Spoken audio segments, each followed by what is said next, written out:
जब आइए देखते हैं, मजा आएगा। प्रधानमंत्री बने थे तो उस वक्त देश में पेट्रोल 60 रुपए लीटर हुआ करता था और अंतर्राष्ट्रीय बाजार में एक स्थिति ऐसी आई थी कि कच्चा तेल $24 और $23 प्रति बैरल पर आ गया था। तब तो मोदी जी ने पैसे कम नहीं किए थे, तब तो 90 रुपए बेच रहे थे पेट्रोल। तो पहले अगर 1000 करोड़ का घाटा बता रहे हैं तो पहले ये भी तो बताइए कि पिछले 10 साल में कमाया कितना आपने, साहब चंगासी प्रॉफिट कितना है आपका, ये कौन बताएगा भाई? आप कमा भी तो यहां से रहे हैं। आप अभी मैं इस पे ये पढ़ रहा था तो आपने लिखा है उत्तर प्रदेश प्रगति का महामार्ग। मुझे एक मार्ग बताइए जहां प्रगति हुई हो।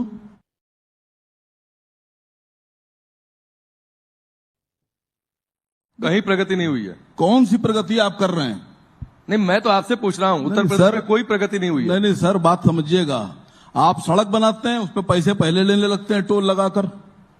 आपने कार बेची, उस पर रोड टैक्स ले लिया। आपने 20 लाख की फॉर्च्यूनर पर पहले टैक्स लगा के उसको 55 लाख का कर दिया।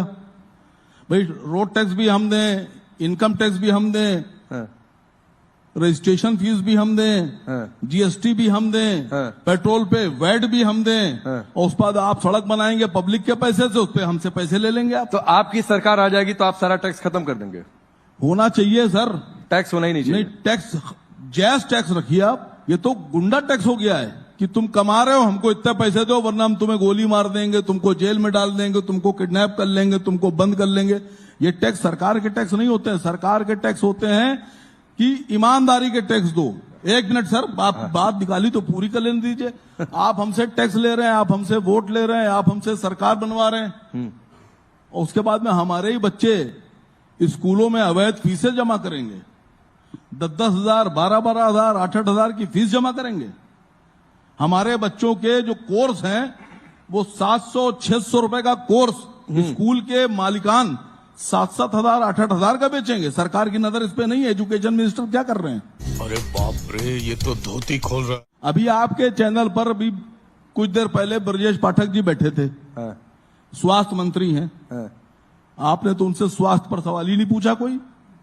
अरे तो खड़ा होकर आप पूछ लिए होते। नहीं, आप बताइए, आप लोग यहाँ मौजूद और ये भी बता रहा हूँ कि अगर डिबेट में किसी को सवाल पूछना है तो हाथ उठाएंगे, मैं आ जाऊंगा आप लोगों सर के पास। बात तो सुन लीजिए। आप में से सब यहाँ मौजूद थे। आप बताइए एंकर ने क्या? हर्षवर्धन जी कह रहे हैं कि सामने ही थे, खड़ा होकर बोलते कि हमको पूछना है। नहीं, उस वक्त तो मुस्कुरा रहे थे सर, क्योंकि बात उनको तो लगा कि मुसलमान सपा से इनकी तरफ चला जाए। बात तो जाते समय कोई सिफारिश भी बता रहे थे। बात तो जाते समय कोई सिफारिश भी बता रहे थे, इसीलिए सवाल बात तो सुन लेने दीजिए। इसलिए सवाल नहीं पूछ पाते। बात तो सुन लेने दीजिए।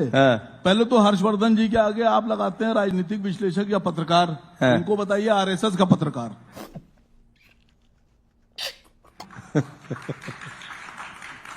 पहले सीधी सी बात, मैं आपसे पूछ रहा हूं, आप कितने लोग हैं? सबके घर में परिवार है, सबके घर में बीमारी दुखी आती है, सब डॉक्टर के पास जाते हैं, और प्रत्येक व्यक्ति को जो यहां बैठा उसको यह भी पता है कि अगर एक 2000 रुपए की जांच डॉक्टर साहब ने लिखी है तो उसमें 1200 रुपए डॉक्टर साहब का कमीशन है।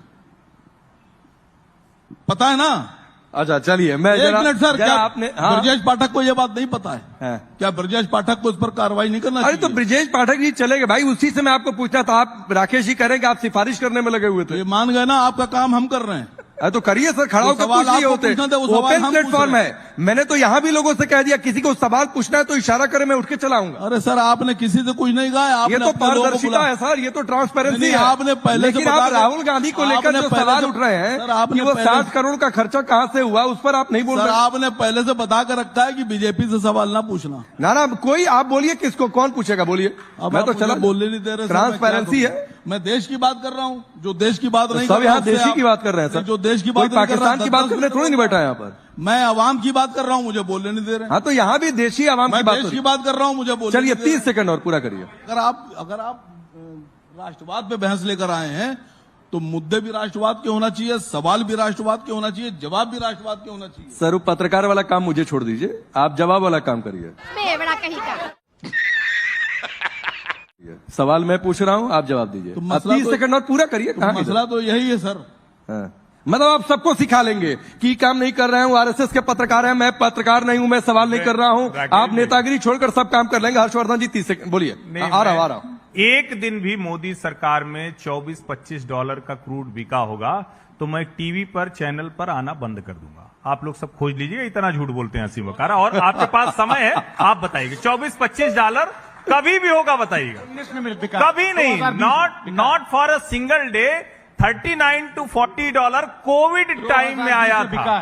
कोविड के समय में जब बिल्कुल डिमांड ही नहीं रही तब ये हुआ। लेकिन इसको ये कहते हैं, ये ठीक वही हाल है कि कोविड काल का आंकड़ा लेकर कहेंगे 45 साल की महंगाई हो गई। दुनिया में महंगाई के आंकड़े क्या है? और इसीलिए मैं कह रहा हूं, इन राजनेताओं की बात मत सुना कीजिए, वरना क्या होगा, इनको तर्क नहीं सूझेगा तो ये कहेंगे कि आरएसएस के पत्रकार हैं। असीम वकार जी, क्या आप चाहते हैं टैक्स की व्यवस्था ही खत्म हो जाए? सर, टैक्स की व्यवस्था खत्म अगर कर देंगे तो देश नहीं चलेगा। लेकिन अगर टैक्स, जिसको आप टैक्स कह रहे हैं, इसको अगर लूट की तरह लिया जाएगा तो फिर माफियाओं में और सरकार में फर्क क्या रह जाएगा?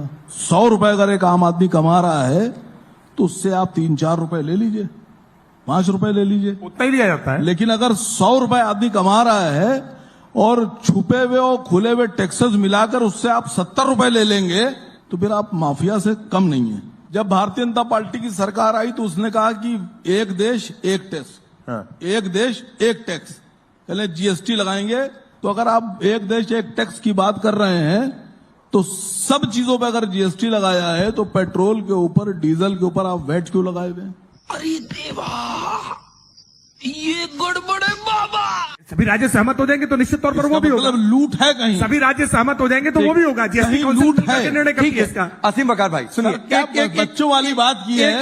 नहीं, एक मिनट सर। कपड़े पे सब सरकारें आपके साथ सहमत कर रही हैं, ठीक है। बिजली पर, नहीं, इस पर आ जाएंगे। फराज साहब कुछ कह और पेट्रोल पर आप कह रहे हैं सरकारें अगर बोलिए, मंजूर फराज जी कर लें। बोलिए।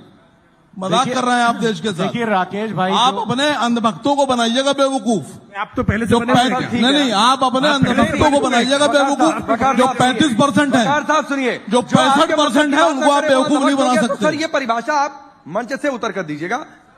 उसके बाद फराज साहब, अंधभक्तों से मतलब आप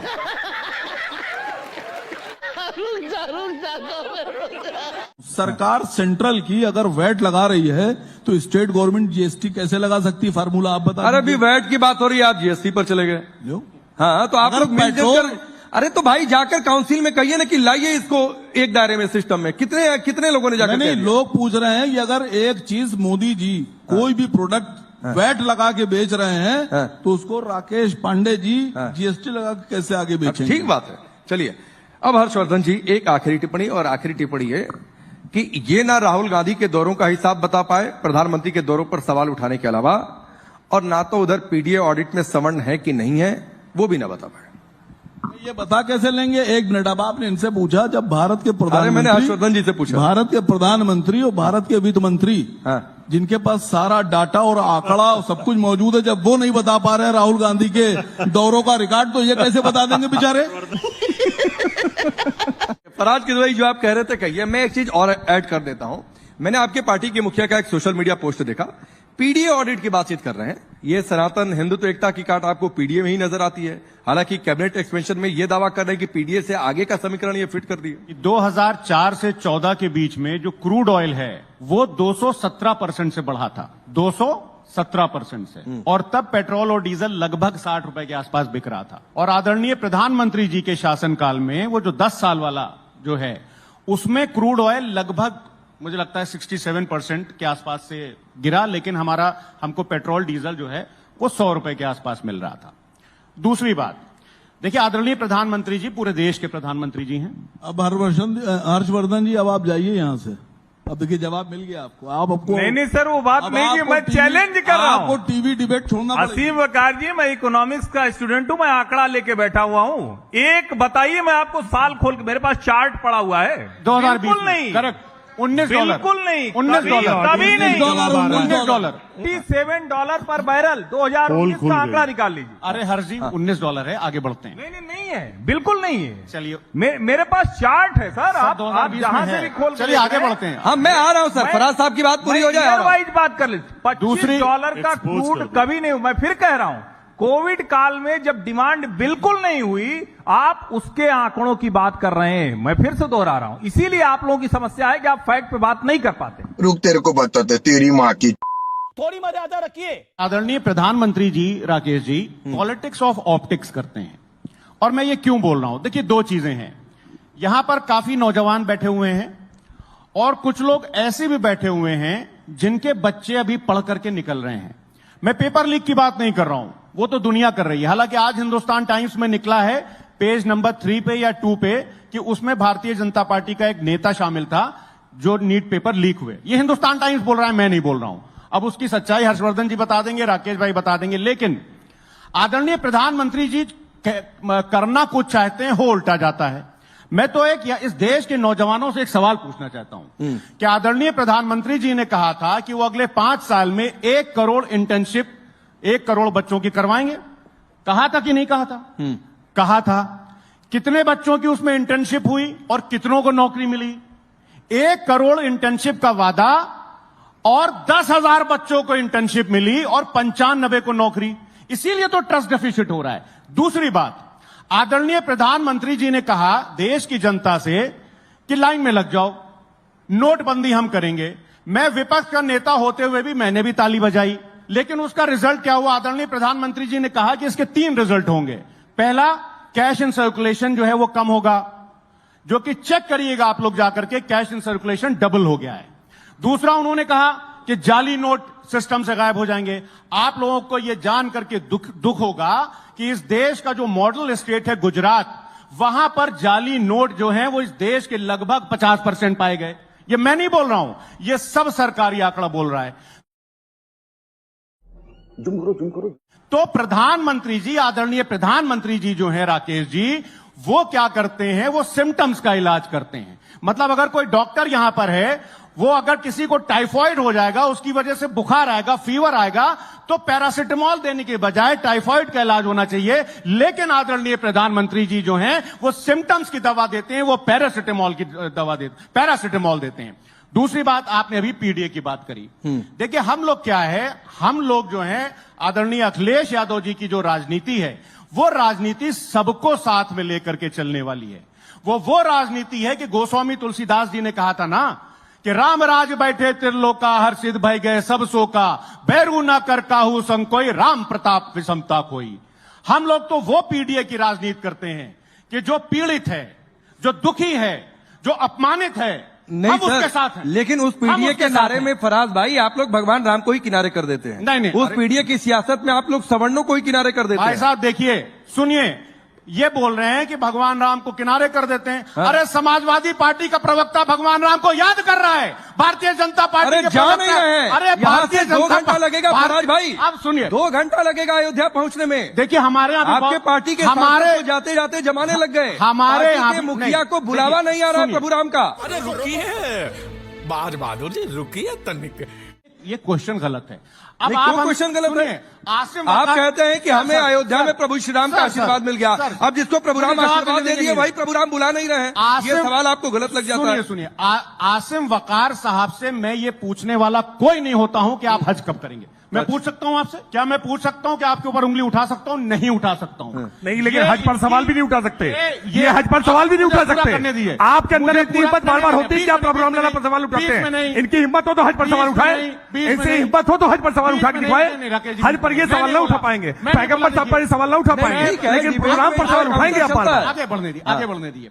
अब क्या है कि मैं 2 चीजें और बोलता हूं कि हम क्यों बोल रहे हैं पीड़ित, हम क्यों बोल रहे हैं दुखी, हम क्यों बोल रहे हैं अपमानित।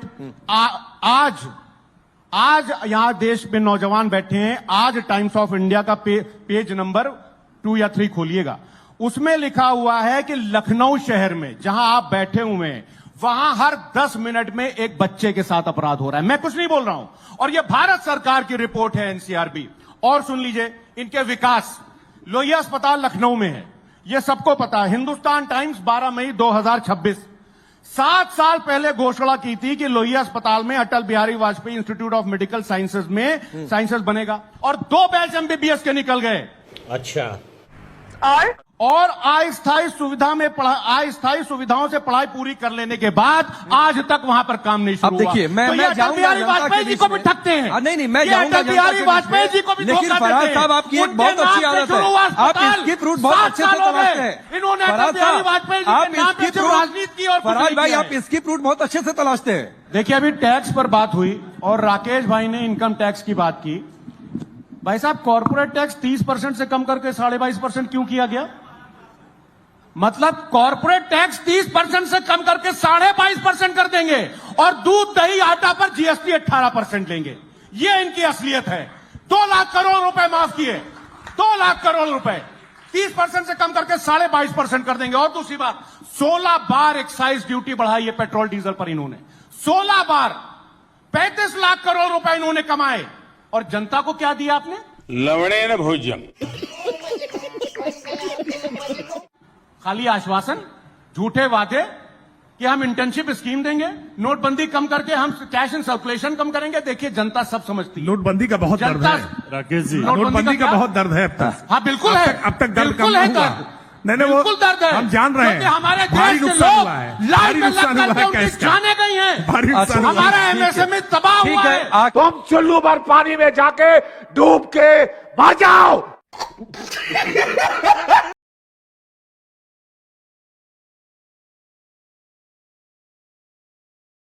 आज के लिए फिलहाल इतना ही। आपकी तरह मैं भी मायूस हूं, लेकिन उम्मीद पर दुनिया कायम है। दिल दुखा है लेकिन टूटा तो नहीं है, और उम्मीद का दामन छूटा तो नहीं है। इसलिए आज के लिए इतना ही।